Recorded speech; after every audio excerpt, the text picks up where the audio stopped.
What's going on, y'all? It's your boy Duke. Back at you again. Here to show y'all how I do my shading. Show y'all a few shading techniques. Hope y'all enjoy.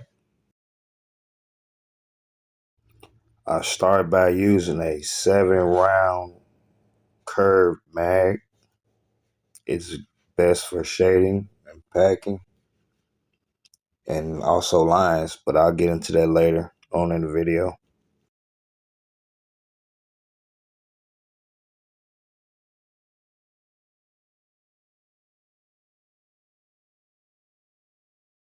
Here I got my cup with a little bit of water in it, mostly water. Now I'm adding 3 drops of black ink, and then I'm going to mix it with my mixer. Needle depth varies between 0.5 and 1.5 millimeters. This applies to all the needles that I'm using. I'm starting with the push whip technique. It's a pretty easy technique to learn. Consistent depth is very important. Pay attention to how deep you're going. If you go too deep, you can create a blowout, and that you do not want. So take your time and watch how deep you're going. I'm using a wormhole tattoo gun. It doesn't show the exact voltage. It varies from 20% to 100%. And right now I'm using it at about 60% voltage. And I'm just taking my time and lightly pushing in those shading areas, kind of like layering, just taking my time and going across in one spot at a time.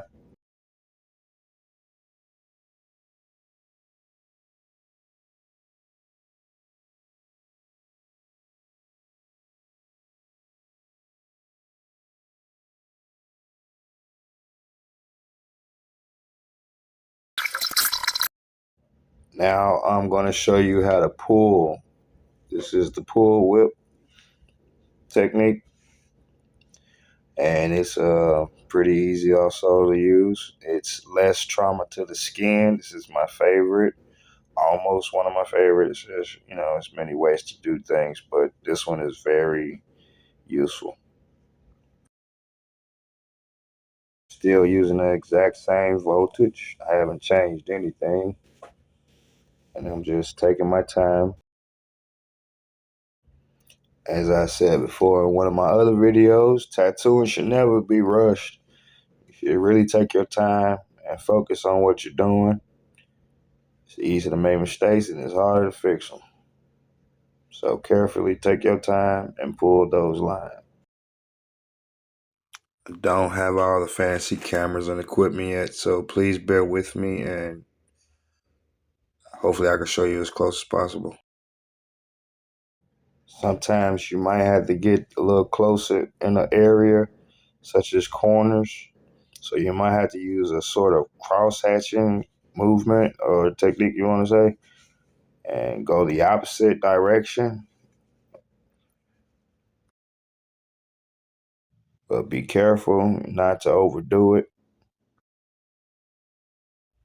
Pig skin is actually much tougher than real skin, so you might have to give it a few more passes than you normally would have to on real skin. Let's keep that in mind. Make sure you wipe those areas that you're tattooing good enough for you to see them. You don't want to add too much and make an area darker than what it should be. To get lighter tones, use lighter hand pressure.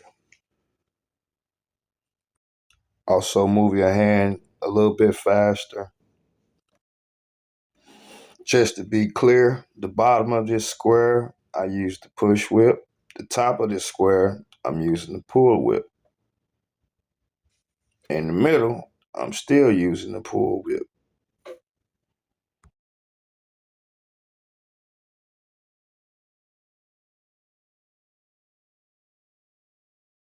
Right here, I'm using the pull whip technique, but I'm using a much faster and much softer hand speed.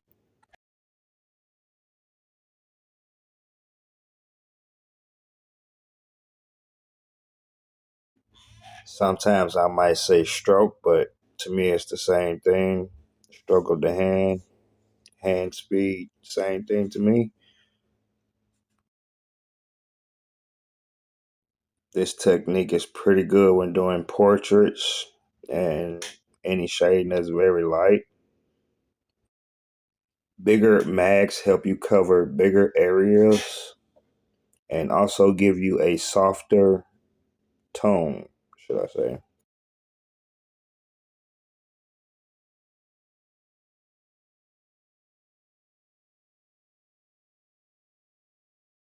Now I'm going to switch my needle to a 3 round liner.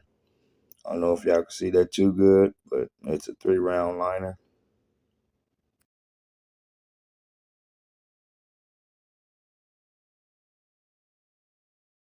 I got my voltage set at around 40%, which is a little too slow, as I'll show you.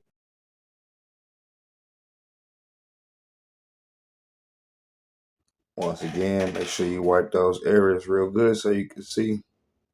Don't want to make any heavy marks or unnecessary marks. And I'm still using a sort of kind of a push whip technique, starting at the end and pushing away from the line.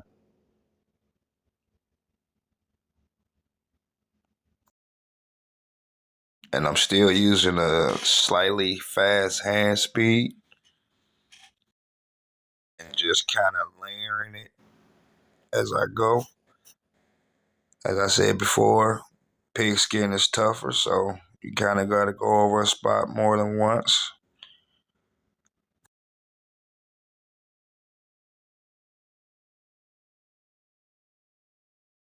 Now I'm going to turn my voltage up to 60%, which is right around where I want to be. And I'm going to fix this bottom area, and then I'm going to show you at the top what it looks like when you do it the right way. Same hand speed, same push whip technique. I'm just taking my time and slightly seeing where it missed and covering in those spots. If you're doing it correctly, you can see where you need to add more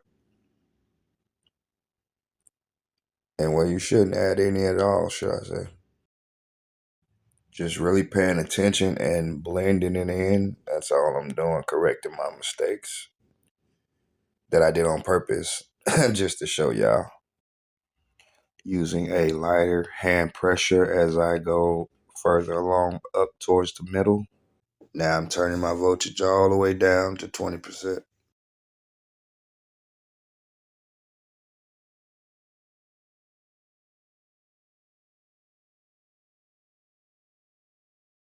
Now I'm going to show y'all how to do stippling. This is how I do my stippling. Turn my voltage all the way down to 20%, the lowest voltage. That's the best. You're going to insert your needle and rotate your hand away from the entry point. If the needle can't enter the skin fast enough to make a solid line, that means you're doing it right. You can also use a pulling motion with this technique. You should see small dots spaced away from each other as you're dragging the needle across. And you still got to use a fast hand speed while you're doing this. You cannot use a slow hand speed. Pay attention to the dots that you've already put there and add more dots next to it. Slowly put those dots in. Do not try to go in an area more than once before looking at it. Now, I mean, really pay attention because you can overdo this process easily.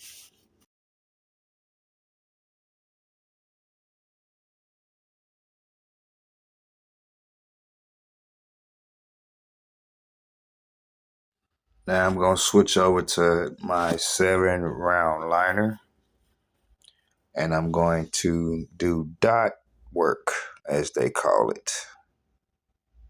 This is a very fun technique.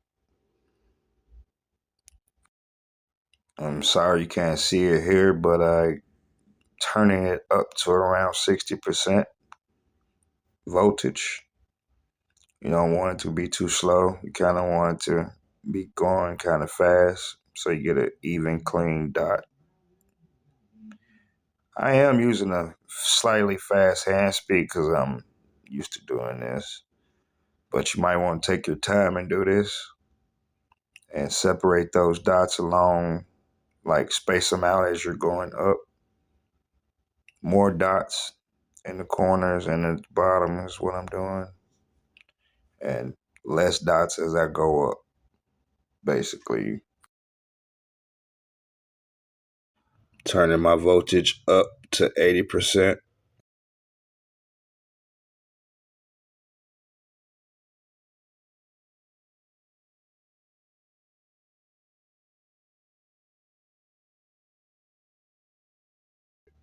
The faster the voltage, you get kind of a more cleaner dot. You don't want to go too fast because then you can scar the skin. But you also get bigger dots, which was kind of what I was aiming for. They're more spaced out. They're not tightly grouped together as much. Just giving them more space as I get towards the middle. Now I'm going to show you how I do my cross hatching. This is a very cool technique. Kind of comic book stylish, if you ask me. You're going to pull those lines very slowly, not fast, not too slow, but just fast enough. You can also use a round liner for this. Take those lines in one direction and then go in the opposite direction. If you ever hear me say cross hatching motion, this is what I mean. Go in one direction and then you go the opposite direction. I'm running out of pigskin, so my next demonstration videos will most likely be on real skin. So stay tuned for that. Now I'm going to turn my voltage up to around 80%, which is definitely wrong for this technique that I'm about to show y'all. I am showing you the wrong way first, and then I'll show you the right way. The more voltage you have, the more trauma you're going to cause to the skin, especially when you're not holding the needle right. I'm using a pendulum motion. This is, I can say stroke because I like to say stroke, a pendulum motion stroke, known as pendulum shading. It's more of a swinging motion to me. You're swinging the needle and slightly raising it out of the skin upon release. This is great for when trying to achieve a softer tone, and your hand speed should be still kind of fast when doing this. As I said before, I'm doing this the wrong way, so now you're going to see where I start to mess up. The skin kind of gets snagged by the needle if you're not doing this right, as you can see, and will scar the skin terribly. And this is definitely a no-no when you're on real skin. Damaging the skin like this could be terrifying. Do not do this whatsoever. I also have my needle hanging out quite a bit, which is definitely the wrong.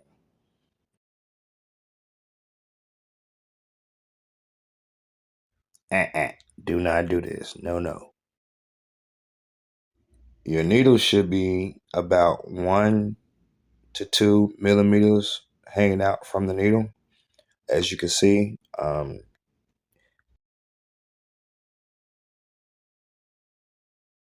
Just taking that needle down and getting it close to that tube. Like I said, from 1 to 2 millimeters.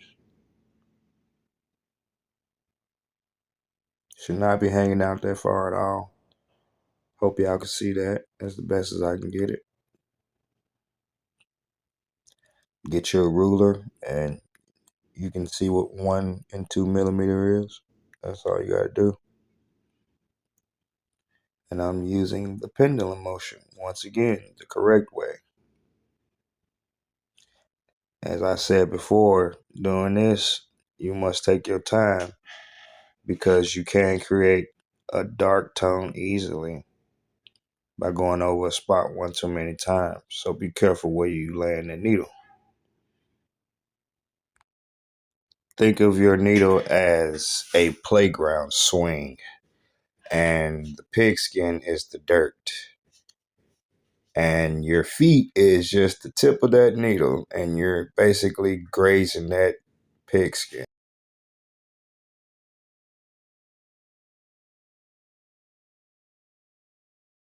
Now I'm going to show y'all how you make lines with a mag.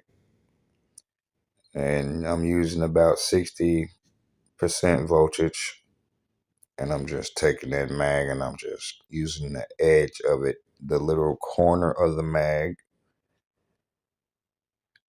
And I'm just taking my time and going in a straight line. As I said before, you got to double up on the pig skins. They're kind of thick and tough. You'll begin to see a row of lines if you take that mag and just slowly go in a line. Practicing over time, you can create straight lines using this and a crosshatch.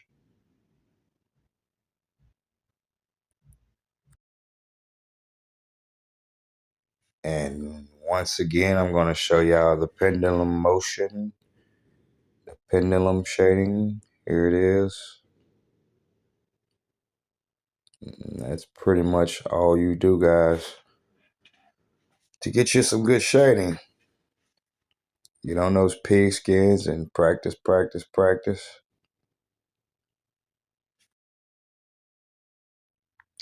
I have one more technique to show y'all. And I guess they call that scummage. I don't know how to pronounce it right. But it's a very messy technique and basically very easy to use. And I'm going to make small, round, circular motions.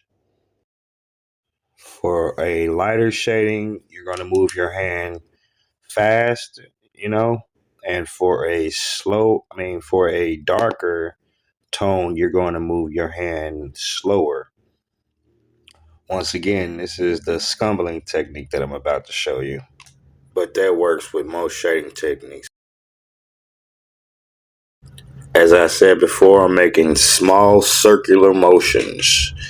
These small circular motions help you saturate the picture and get the desired tone that you're looking for. And you just make small circular motions. It's very messy. As I said, it's pretty simple. Nothing major to it. Just watch how many times you go over an area. So you can only go over areas so many times before you scar the skin or you add too much ink into it. You should always use a mag with rounded corners. Other than that, you'll have visible lines, like literal lines that you'll be able to see instead of smooth shading. This technique is best for dark areas that you don't have to pay too much attention to, And there y'all have it. Y'all now know what I know. As I said before, I'm still learning. I appreciate y'all joining me on my journey. I'm gonna do this tattoo stencil y'all see down here of this lady with space and butterflies in her eyes and stuff. Stay tuned to see how I do that. That's gonna be the end of this project. I hope this video helps you become a better artist and helps you on your journey. I got some things to work on my hands, so I guess that's probably gonna be my next project. Y'all get to see me put some paint to my hand. I don't think it hurts that bad, but until next time, thanks for tuning in, y'all.